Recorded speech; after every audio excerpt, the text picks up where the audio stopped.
আজ আমি আপনাদেরকে বলবো ভাগ্য পরিবর্তন করা সম্ভব কিনা তা নির্ভর করে কিভাবে আপনি ভাগ্যের সংজ্ঞা দিবেন।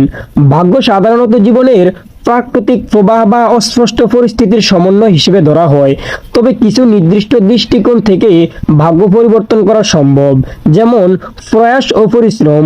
কঠোর পরিশ্রম, নির্দিষ্ট লক্ষ্যের দিকে মনোনিবেশ এবং সৃজনশীল চিন্তা দ্বারা ভাগ্য পরিবর্তনে সহায়ক হতে পারে। নিজের দক্ষতা ও সুযোগের উন্নতি করে জীবনের বিভিন্ন দিক পরিবর্তন করা সম্ভব। মনোভাবের পরিবর্তন, ইতিবাচক মনোভাব এবং মনস্তাত্ত্বিক দৃঢ়তা আপনাকে নতুন সুযোগ সৃষ্টি করতে সাহায্য করতে পারে, যা ভাগ্যের দিকে ভালো পরিবর্তন আনতে পারে। পরিবর্তনশীল ও পরিস্থিতি, জীবনের বিভিন্ন পরিস্থিতি এবং অভিজ্ঞতার পরিবর্তন আপনার ভাগ্যকে প্রভাবিত করতে পারে। পরিস্থিতির সঙ্গে মানিয়ে চললে জীবনে নতুন সম্ভাবনার সৃষ্টি হতে পারে।